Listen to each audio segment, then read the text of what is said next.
One Piece é conhecido por razões diferentes, porém uma das mais notáveis razões é a falta de mortes. Eu sei, alguns personagens bem relevantes já bateram as botas, mas chega a ser raridade, já que em uma obra do tamanho em quantidade e da situação desse mundo alagado, onde praticamente no início da obra é exclamado pra gente que os personagens estão adentrando a rota mais cabulosa dos oceanos, carinhosamente chamada de cemitério de piratas, era e ainda é de se esperar mais baixas de personagens recorrentes e não só de personagens criados pra morrer em um curto a médio prazo. De personagens que morreram antes mesmo da obra começar ou que tem zero apego emocional por parte do público. Oda diz que não mata muitos personagens pra poder desenhá-los em festas nos finais de arcos. Personagens que estão fora desse padrão que o Oda criou, ninguém espera que eles vão morrer. Como por exemplo o Kuma, que não se encaixa nesse padrão e desde Sabaody se encontra no estado de submissão absoluta. Ou quase. E é engraçado como o anime sempre quis dar a entender que era algo irremediável, porém em Elbaf, depois do Kuma demonstrar ali algumas atitudes bem arbitrárias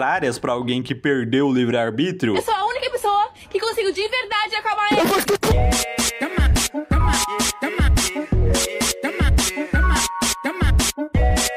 a Bonnie chega na Lilith e pergunta se ela pode consertar o pai dela. E ela responde simplesmente, claro. Nossa, hein, Oda, surpreendeu um total de 0 pessoas. E de quebra, a Lilith também solta a info que ela vai fazer o Vegapunk voltar pelo Gulag, vai cair no airdrop, que é outro personagem que não se encaixa naqueles padrões. Pensando nessa particularidade de One Piece, eu pensei como seria se fosse o contrário. E se One Piece fosse um seinen? One Piece é um shounen, isso basicamente é a demografia do mangá, que serve pra indicar o público-alvo da obra. Shounen são mangás destinados para garotos jovens, enquanto seinen são destinados para homens adultos. Teoricamente, isso significaria que seinen são mais pesados, mas na prática não significa muita coisa, já que tem shounen que morre um personagem por capítulo, enquanto existe seinen sem violência ou cenas sexuais explícitas. Mas vamos transformar One Piece em um seinen num sentido hiperbólico. É basicamente gore e sexo desnecessário, imaginando algumas mortes e cenas explícitas a mais. Para começar, o Luffy teria um passado bem mais trágico, já que além do Sabo tentando partir para o mar e sendo atingido, Dadan e Ace também iriam de Vasco. Isso durante o embate contra o pirata Blue Jam, durante o incidente do Terminal Cinza, onde os nobres do Reino Goa queimaram ali o lixo que acumularam juntamente dos marginalizados que ali viviam. Muitos personagens menos relevantes iriam morrer nessa versão, somente para gerar impacto. Alguns exemplos desses personagens menos relevantes que morreriam é o prefeito Boodle, de Orange Town, que seria sufocado pelo Bug, o Chuchu, que também morreria, já que se ele fosse de uma obra que se levasse mais a sério a todo momento, esse cachorrinho não teria tanta sorte contra o leão do Moji. O verdadeiro Mary, o mordomo também, que assim como na série live action seria emboscado e assassinado pelo mordomo Clarradori, ele que, se eu não me engano, foi o primeiro caso de morte falsa na obra, que simplesmente foi debulhado, deixado ali todo fudido, pra depois ele aparecer com a cara lavada ali pra dar o Going Mary pros heróis da vila.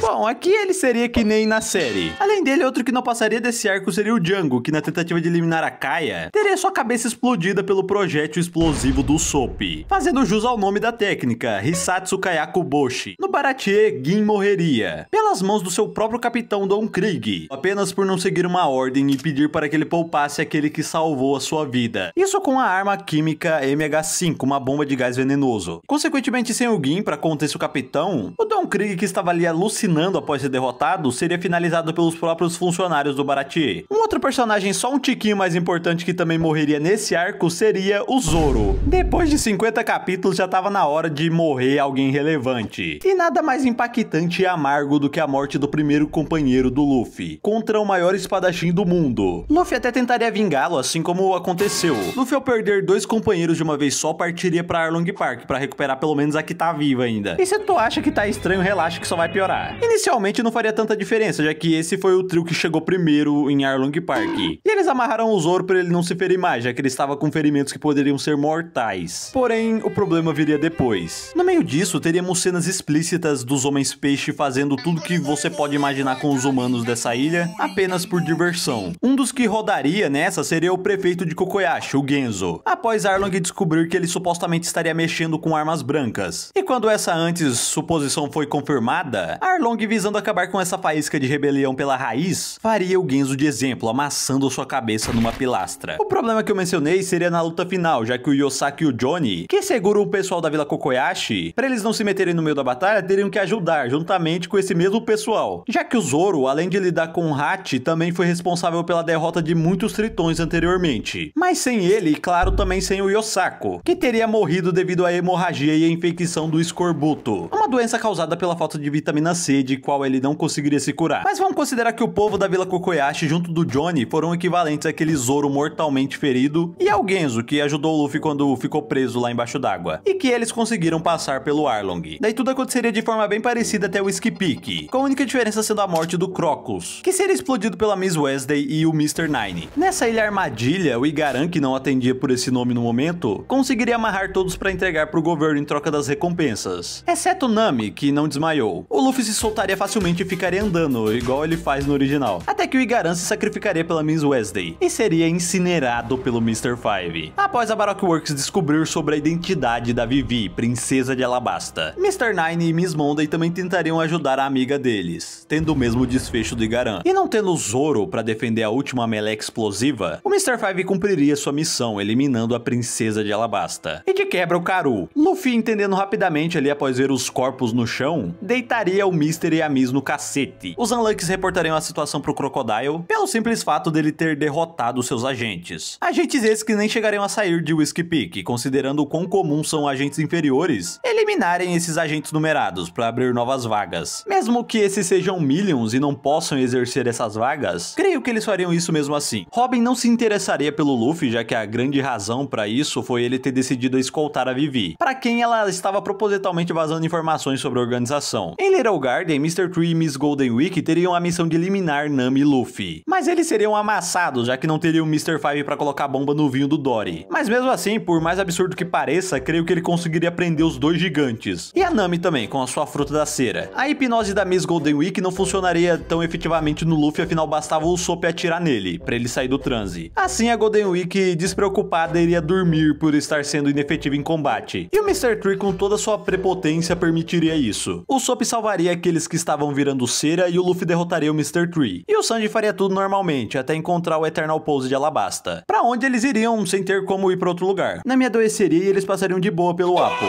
Em Drum, onde eles aportariam em busca de um médico, o povo de Bighorn, com medo após serem recentemente invadidos pelo Barba Negra, seriam hostis com o bando e o Sanji simplesmente atacaria eles, sem a Vivi ali, né, pra impedi-lo. Mas acho que isso acabaria relativamente bem. E o Dalton informaria a localização de uma médica, no castelo de Drum, pra onde iriam Luffy, Sanji e Nami, enquanto o Usopp iria pra Cocoa Weed após Dalton descobrir que é lá onde estava Kureha no momento. Mas chegando atrasados, Dalton se sacrificaria pelos seus súditos, morrendo pras flechadas do Chess no retorno do Apple. O Usopp estaria indo sozinho pra Gyasta, cidade ao norte de Cocoa Weed, local pra onde a doutora estaria indo segundo o pessoal do restaurante Stu. Porém, o Usopp simplesmente morreria por uma avalanche gerada pelos Coelhos das Neves, que estavam nesse momento atacando o Luffy mais acima na montanha. Continuando para Alabasta, o Mr. Two morreria, já que ele iria cair no oceano. Na versão original, ele é salvo porque estavam tentando pescar um tubarão ou um monstro do mar com o Karu como isca. E sem o Karu, meio que o Bon Clay, usuário de Akuma no Mi, se afogaria. Em Alabasta, eles não teriam nenhuma informação sobre o golpe de estado. Iriam atrás de derrotar o Crocodile apenas para ele não mandar mais ninguém atrás do bando. Na reunião final da Rock Works, antes da Operação Utopia ser posta em prática, Mr. Tree seria desidratado e devorado pelos crocodilos. Smoker e seus soldados que grampearam a conversa do Crocodile com o Sanji utilizando um Black Dedemushi estariam investigando a organização e se encontrariam e perseguiriam os Chapéus de Palha, até aquela armadilha nada óbvia do Crocodile. Ela estaria sondando a área do cassino e acabaria enfrentando a Robin, mas seria morto. Não, na real não, eu prefiro que ele morra depois. Mas aqui também dava, viu, morte falsa. Koza morreria com um tiro de 1 million aleatório da Baroque Works, disfarçado de um soldado de Alabasta. Sanji derrotaria todos os crocodilos, já que o seu bando diria pra ele que o Crocodile fez um deles comer a chave da cela, e com a água enchendo, ele veria todos os seus nakamas morrerem afogados, já que o Crocodile deu uma falsa esperança para os Chapéus de Palha, já que eles nunca tiveram a verdadeira chave que estava com ele. E sem o Mr. Tree pra fazer uma chave de cera, como acontece no original, F, amigos, F. O protagonista morreu. Chopper e Sanji partiriam para o Palácio Real para se vingarem, mas eles não iam precisar esperar muito para ver o Crocodile, já que ele, furioso com o Mr. Prince, iria de encontro a eles, onde esses dois acabariam com um buraco na barriga e soterrados, assim como o Luffy, só que dessa vez sem ninguém para salvá-los. A Operação Utopia estaria parcialmente completa. Crocodile transformaria Alabasta na sede da sua organização, se tornando o rei dessa nação, mas ele não conseguiria destruir a capital, já que o Pell se sacrificaria bravamente com a bomba do relógio. Porém, os rebeldes, municiados de recurso e ódio contra o Império atual por Crocodile, matariam e seriam mortos pelos soldados reais, em um dos conflitos mais violentos da história de One Piece, com mais de 1 milhão de soldados se matando. Shaka iria dessa pra melhor na frente do seu rei, tentando salvá-lo. Após isso, o rei seria levado para o túmulo dos reis. Tashigi morreria tentando vingar seu capitão ali no meio do caminho, e o anime terminaria com o Crocodile furioso após Robin dizer pra ele que seu plano nunca será completo. Afinal, a arma ancestral Pluton não está em Alabasta. E os últimos a morrerem seriam Robin, o Rei Cobra, e no final, só pra bater uma tristeza, o tio do Koza, já que naquele país nunca mais choveu. E o que tudo isso significa? Nada, sinceramente. Eu só matei os personagens na primeira chance que deu. Eu sinceramente gosto muito do fato do Oda ter medo e não deixar coisas como os abusos de personagens que eu gosto explícitos só pra algumas pessoas se sentirem mais adultas, por exemplo. Mas é claro, bem que o Oda poderia ter um timing melhor ali pra matar uns bonecos, que não iriam servir de nada mesmo, e seriam memoráveis por isso.